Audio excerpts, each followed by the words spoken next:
بالقرآن الكريم. أعوذ بالله من الشيطان الرجيم. بسم الله الرحمن الرحيم. شهر رمضان الذي أنزل فيه القرآن هدى للناس إلى آخر الآية. قال النبي صلى الله عليه وسلم: إذا علمت أمتي دنيا نزعت منها هيبة الإسلام، وإذا تركت الأمر بالمعروف والنهي عن المنكر حرمت بركة الوحي، وإذا تصابت أمتي سقطت من عين الله. Bapak-bapak, para orang tua kami, para senior, saudara-saudara, ibu-ibu, anak-anak sekalian, insya Allah sama-sama kita mendapatkan ridho Allah Subhanahu wa Ta'ala. Alhamdulillah, terima kasih kepada Bapak Ketua dan seluruh pengurus. Saya telah diundang para senior, ada banyak guru senior kita di sini. Ada Prof. Haris Munanda, Hamdan, ada juga Pak Jaksa ini, alhamdulillah, datang dari Royal Spring. Banyak orang tua kita, para ulama, anak-anak juga. Ini penting sekali kita sebut.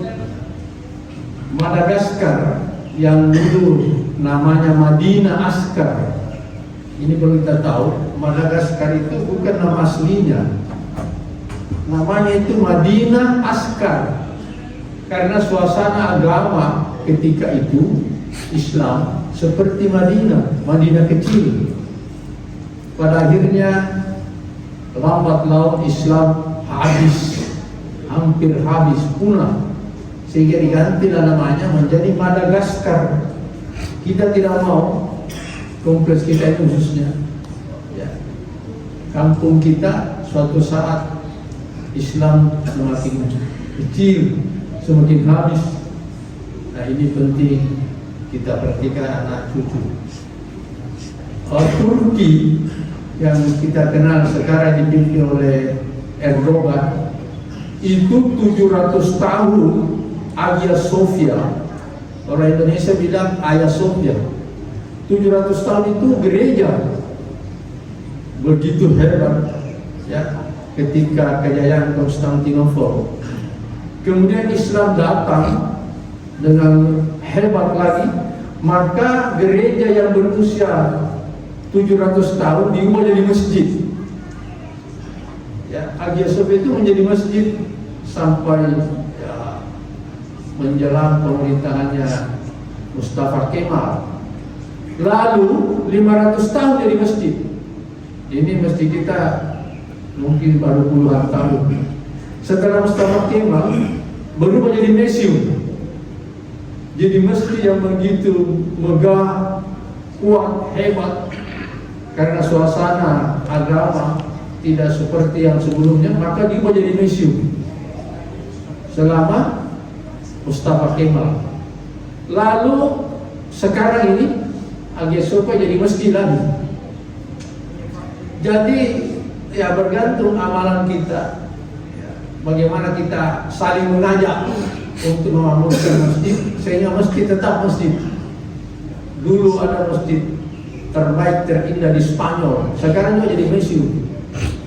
Tapi sebenarnya banyak tempat yang tadinya museum, gereja berubah jadi masjid. Ini harus jadi kerisauan kita semua, sehingga ketika kita sudah tidak ada, 100 tahun akan datang, 100 tahun akan datang, itu ada anak kita di belakang mungkin baru 10 tahun, kita sudah tidak ada semua di sini, ya sudah meninggal terlalu lama, mungkin 100 tahun. Apakah agama pada waktu itu masih ada, eksis atau tidak? Ini tanggung jawab kita yang masih hidup sekarang. Ini penting karena agama ini hanyalah ad-dinu nasiha, saling mengingatkan. Ini yang penting. Sebelum lanjut, salawat kepada yang mulia. Biasanya berapa menit? 20 menit saja. Salawat kepada yang mulia junjungan kita Rasulullah Muhammad sallallahu alaihi wasallam. Allahumma shalli ala Muhammad wa ala ali Muhammad. Hadirin yang berbahagia, jangankan kita, Allah Subhanahu wa taala dan para malaikatnya juga bersalawat kepada Rasulullah Muhammad SAW. Setiap Jumat Hatib sampaikan di mimbar ini, ya. Atau kita baca ayatnya. Innallaha wa malaikatahu yusalluna 'alan nabi. Sesungguhnya Allah dan para malaikatnya bersalawat kepada Nabi, kepada yang mulia Nabi. Maka kita diajak, ya ayyuhalladzina amanu shallu 'alaihi wa sallimu taslima.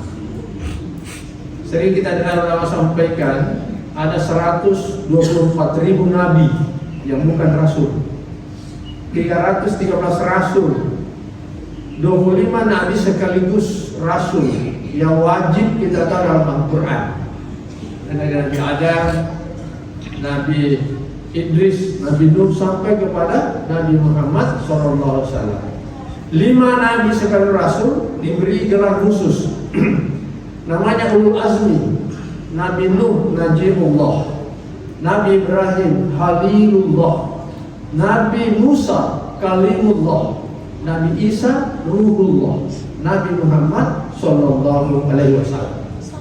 Hanya satu nabi dan rasul nanti di akhirat diberi ilmu, kemampuan, kesempatan, ya, hak untuk memberi syafaat. Hanya Nabi kita Muhammad Sallallahu Alaihi Wasallam. Maka Rasulullah sabdakan, nanti orang yang paling dekat dengan saya di akhirat adalah yang paling banyak salawatnya. Allahumma shalli ala Muhammad. Baik Bapak sekalian, sekarang kita di 1447 Hijriah. Kalau begitu, umur umat Islam sudah 1460.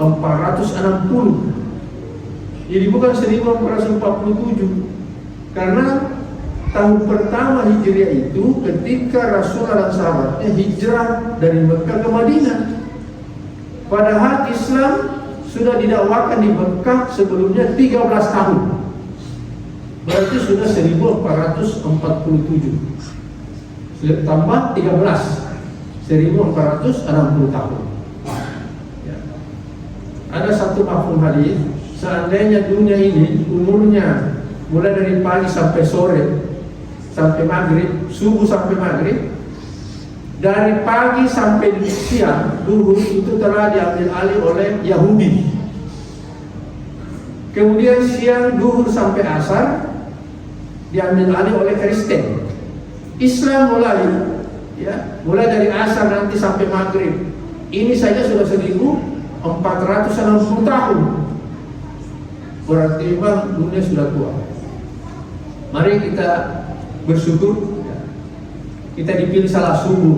Ini salat yang paling berat dilaksanakan oleh umat Islam. Pada zaman Rasulullah SAW, orang munafik saja itu berjamaah 3 kali, duhur, asar, maghrib. Tapi kalau subuh isya mereka tidak datang. Kenapa? Karena Madinah masih gelap. Nanti tahun ke-7 Hijriah, pada zamannya Tamim Dori yang pernah ketemu Dajjal, baru ada lampu penerangan di Madinah. Maka orang munafik kalau subuh gelap, isya gelap, tidak dilihat siapa yang datang sholat. Mereka datang sholat untuk setor muka. Ini ada sholat. Sekarang apa terjadi? Jangankan subuh, isya, masih banyak saudara kita dengar nyata-nyata dengar suara azan tidak mampu angkat kaki. Maka kita bersyukur. Kita bersyukur luar biasa. Salat sunat 2 rakaat saja sebelum salat subuh, khairun minad dunya wa ma fiha. Lebih dari dunia dan segala isinya. Mungkin orang yang kurang paham tidak diberi iman, mana itu buktinya? Ya bukan di dunia ini dibalas, nanti di akhirat. Itulah iman, dibuat di alam ini, dibalas nanti di alam lain. Memang berat.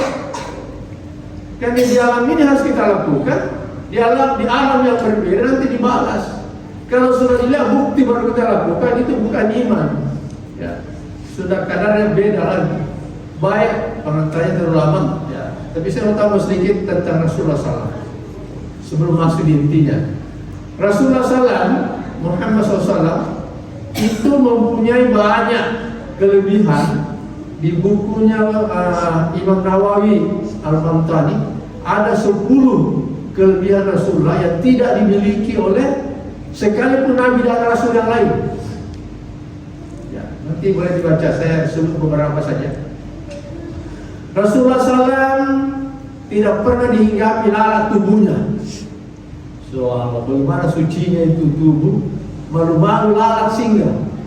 Tidak pernah dihinggapi lalat tubuhnya. Rasulullah SAW tidak pernah menguap, karena menguap dari iblis, bersih dari Allah.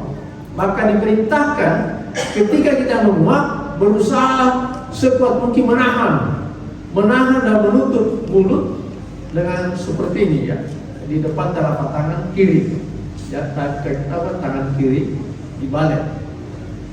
Rasulullah SAW, ya, tidak pernah mimpi basah. Semua laki-laki yang normal kalau sudah balik itu ada tanda diberi mimpi. Sebagaimana perempuan juga diberi tanda datang tamu bulan pertama, tamu bulanan pertamanya datang. Anaknya Rasulullah Siti Fatimah radhiyallahu anha, kita tahu semua, itu punya anak 5, tidak pernah datang bulan. Tidak pernah mens, maaf. Ada Hasan, Husain, Muhsin, Zainab, Ummu Kalsum. 5 anaknya tidak pernah datang bulan. Begitu tubuh dijaga dengan baik, sehingga pasti dia tidak pernah tinggalkan salah fardu sejak diwajibkan. Ini persoalan khusus untuk istri kita dan anak-anak gadis kita. Boleh jadi ada wanita mengatakan, saya jangan dulu salah karena belum bersih, padahal sudah bersih. Siapa meninggalkan salat fardu 1 kali, hukumannya 1 hukum. 1 hukum kata Ali 80 tahun. 1 hari di akhirat 1000 tahun di dunia. Fi yaumin kana miqdaruhu alfa sanatin mimma ta'udun. Jadi 80 tahun dikali 1000 lagi. Ini baru 1 kali meninggalkan. Atau sebaliknya, ada perempuan sudah salat padahal belum bersih. Ini juga masalah. Jadi perlu belajar khusus ibu-ibu, anak gadis kita, fikih wanita tentang itu. Harus sungguh-sungguh. Baik. Rasulullah SAW tidak ada bayang-bayang tubuhnya, karena kemanapun Rasulullah pergi selalu ada awan mengikuti. Jadi tidak ada bayang-bayangnya. Ini ketahuan ketika Muhammad kecil dibawa berdagang ke Syam. Syam itu istilah dulu, sekarang tidak dikenal lagi Syam. Syam itu sekarang 4 negara: Yordania, Lebanon, Suriah, Palestina. Dibawa berdagang. Ketika singgah di rumah salah seorang pendeta, dia sudah punya catatan, ada di kitab mereka tanda-tanda Nabi Rasul terakhir. Jadi pamannya mengatakan, Muhammad, kau jaga barang, ya kan, sehingga di rumahnya pendeta. Pendeta tanya, sehingga cerita, apakah masih ada temannya belum ikut ke rumah? Masih ada ya pendeta. Panggil. Setelah dipanggil, dia buka bajunya, karena setiap Nabi Rasul itu ada tanda di belakang, di punggungnya. Kalau orang Bugis bilang ada baba celak. Dibuka betul. Maka ditanya, kenapa Pak Pendeta tahu? Dia bilang, saya perhatikan, ya, ada awan selalu mengikuti. Inilah yang akan menjadi Nabi dan Rasul terakhir. Jangan diteruskan perjalanannya, kembali. Kalau Yahudi tahu, dia akan bunuh. Jadi Yahudi itu, Pak, memang dari dulu manusia paling bejat. Ya, adiknya saja dibunuh, Ismail, Yusuf saja dibunuh di bawah sumur. Lalu bapaknya dibohongi, Yakub. Bapak, diterkam singa adik saya. Dibohongi bapaknya, dibunuh adik. Untung si adik yang dibunuh di sumur, ya, ada kafilah lewat, ambil air, ikut ditimbang. Ya, jangan ke orang Palestina, adik saya dibunuh. saya dibohongi. Maka kembali kafilah dagang ini. Baik, kita lanjut. Ini sedikit lagi waktunya. Bapak Ibu sekalian, saya tadi mendengar judul yang disampaikan. Saya sudah kirim juga sebelumnya. Semua umat Islam ini akan masuk surga. Ini jamin Rasulullah. Kullu ummatin yadkhuluna jannah. Setiap semua umat akan masuk surga. Illa man aba, kecuali yang tidak mau. Kemudian sahabat bertanya, qalu ya Rasulullah wa ma yaba? Ya Rasulullah, siapa yang enggak tidak mau masuk surga? Qala man ata'ani dakhala jannah wa man asani faqad aba. Yang taat, ya, yang saya contohkan kata Rasulullah atas perintah Allah, itulah yang mau surga. Tapi yang tidak mau taat, nah itu yang tidak mau, enggak masuk surga. 8 hal yang menghalangi kita masuk surga, mendapatkan ridho Allah, termasuk di bulan suci Ramadan ini. Nanti kita baca di surat Taubah ayat 24. At-Taubah 24. Allah berfirman, "Qul in kana aba'ukum wa abna'ukum wa ikhwanukum wa azwajukum wa ashiratukum wa amwalun iktaraftumuha wa tijaratun tahsawna kasadaha wa masakin tardawnaha." Itu yang ke-8. "Ahabba ilaikum minallahi wa rasulihi wa jihadin fi sabilihi fatarabbasu hatta ya'tiyallahu bi amrihi wallahu la yahdil qaumal fasiqin."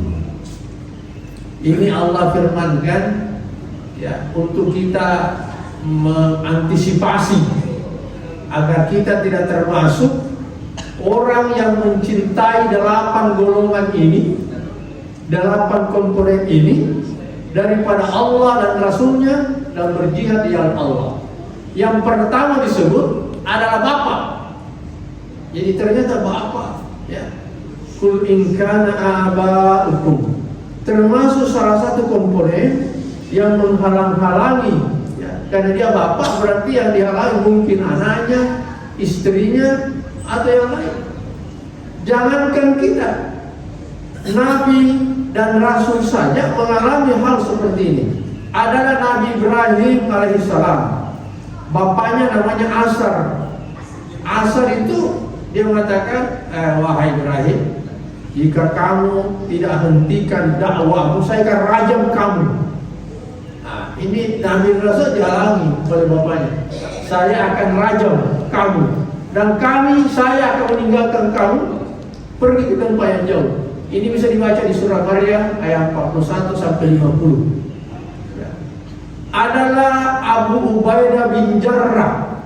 Ini sahabat, salah satu sahabat yang banyak dikisahkan. Ya.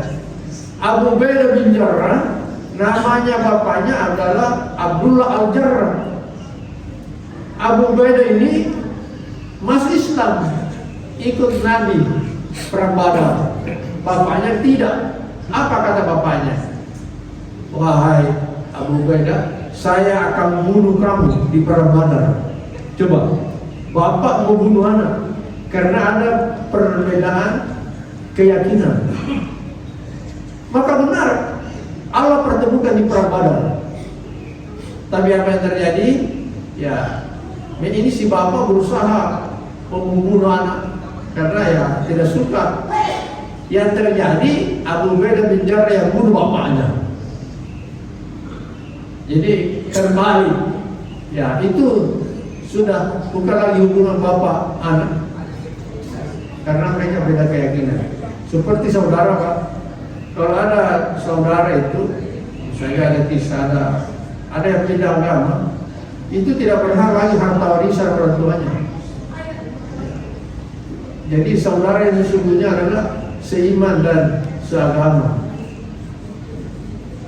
Itu bapak menghalangi anak, bapak menghalangi istri, mungkin juga keluarga yang lain. Yang kedua, wa abna'ukum, dibalik, anak yang menghalangi bapak atau ibu untuk berbuat baik. Jadi ini memang kita harus sungguh-sungguh hati-hati dalam mendidik anak. Jangankan kita, Nabi dan Rasul juga mengalami seperti itu. Nabi Nuh alaihissalam, kita tahu semua, kurang lebih 900 tahun dakwah, tapi anaknya sendiri tidak ikut. Kan'an, ya, Kan'an. Jadi ini sudah lengkap contoh yang Allah siapkan di dunia ini untuk jadi pelajaran. Bapak halangi anak, anak halangi bapak. Jadi kita berusaha bagaimana anak-anak kita ini lebih baik dari kita dalam hal agama. Ya, dalam hal agama. Alhamdulillah kondisi sekarang kelihatannya sangat bagus. Ada banyak saudara kita, ya, anaknya jadi hafiz-hafizah Al-Quran. Dan kecenderungan untuk memasukkan anak-anak di sekolah-sekolah agama kelihatannya mulai bagus ketimbang yang lalu-lalu. Ini satu pertanda bahwa kita memperhatikan agama anak-anak kita. Kemudian ketiga, wa ikhwanukum. Ya, ini kelihatannya dimaksud ini kakak adik kakak. Ini juga terjadi pada zaman Nabi Adam. Qabil membunuh Habil. Jadi kakak membunuh adik. Nauzubillah, subhanallah. Jadi contoh-contoh seperti ini sengaja Allah hadirkan, ya, di Al-Quran untuk menjadi pelajaran buat kita. Yang keempat, wa azwajukum, istri menghalangi suami, ya, menghalangi anak. Ya, ini juga contohnya ada dua nabi yang mengalami ini, Nabi dan Rasul, Nabi Nuh sendiri dan Nabi Lut. Itu Nabi Lut ketika ada perintah dari Allah, tinggalkan kampungmu sebelum subuh, sebelum waktu salat subuh, maka dia tinggalkan bersama istrinya dan pengikutnya karena akan didatangkan musibah. Ternyata istrinya ini lupa barangnya, ada dia lupa, dia kembali pas musibah datang. Jadi istrinya Nabi Lut itu dijadikan patung oleh Allah. Ada dua pendapat. Ada yang mengatakan ada di bukit di mana di Israel, ya, ada di satu bukit, di situ masih ada patungnya. Ada juga yang mengatakan di Yordania, di Bukit Sodom namanya, Bukit Sodom, ada patungnya dijadikan batu. Coba bagaimana hukumannya beratnya itu, dijadikan patung. Ada yang mengatakan bukan batu tapi garam yang membeku, ya, tapi itu istrinya Nabi Lut, ya, jadikan patung. Nauzubillah, nauzubillah. Bapak sekalian, sebagai bapak, ya, sebagai bapak atau calon bapak, ini tanggung jawab kita menjaga keluarga dari api neraka. Jangan sampai sama-sama di dunia, sama-sama tidur, sama-sama makan, sama-sama, tapi berpisah di akhirat. Alhamdulillah. Karena ada ayat di surah Yasin itu, wabtagul yawma ayyuhal mujrimun. Tidak bisa lagi bersama-sama antara calon penduduk surga dan neraka, pasti dipisah. Di sini nanti orang kafir dia baru paham, ya, mungkin sama-sama di dunia ini ya di satu tempat kerja, boleh jadi sama-sama makan di satu warung makan, tapi di akhirat nanti tidak bisa lagi sama-sama. Jangankan di akhirat, nanti kalau datang 40 hari 40 malam itu gelap, apalagi namanya, ketika zaman itu datang, ini maksudnya, maka orang-orang kafir itu berubah mukanya jadi jelek, ya, berubah muka, sudah tidak lagi seperti sebelum terjadi itu 40 hari 40 malam. Kalau orang Islam hanya flu sedikit, itu sudah berbeda saat itu. Ini sebelum dia dunia kiamat, ya, sudah beda. Kalau sekarang mungkin ada yang beda, ada yang masih sama. Tapi saat itu nanti ketika tidak ada lagi teknologi, ya, maka berubah muka mereka. Ya, itu hadis, bukan kita cerita buat cerita-cerita sembarang. Nanti disaksikan kalau ada yang dapat bersama itu. Yang kelima, jadi tadi bapak, anak, keluarga, kakak adik, istri. Yang kelima, wa ashiratukum, keluarga. Jadi selain bapak, ibu, kakak, adik, istri, selain itu, ya, Rasulullah SAW bagaimana begitu hebat upayanya supaya pamannya Abu Talib beriman, mengucapkan la ilaha illallah Muhammadar Rasulullah, tapi tidak dapat hidayah. Maka Rasulullah pernah suatu saat pura-pura tidur dan pura-pura bermimpi. Dia tahu nanti paman saya lewat di sini. Apa dia sampaikan? Dia pura-pura mengigau, la ilaha illallah, la ilaha illallah, la ilaha illallah. Lewat pamannya Abu Talib. Anak mimpi, kau mimpi mengigau. Apa saya bilang paman?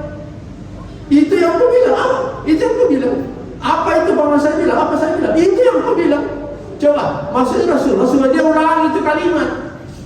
Itu saya tidak mau diulangi. Beratnya itu hidayah. Kita ini begitu lahir, bapak ibu kita Islam, alhamdulillah kita jadi orang Islam. Ya, ini berat. Memang sudah disebut di Al-Quran. Sudah disebut. Ya. Dan seterusnya ada 8 golongan itu nanti kita baca sendiri. Kemudian Allah SWT melanjutkan ayatnya, ahabba ilaikum, lebih kau cintai. 8 itu tadi. Ya, saya sudah sebut 5. Ahabba ilaikum minallahi wa rasulihi, daripada Allah dan Rasulnya, wa jihadin fi sabilihi, dan berjihad di jalan Allah. Berjihad ini tidak harus angkat senjata, melawan hawa nafsu, itu juga jihad. Kita sering diuji.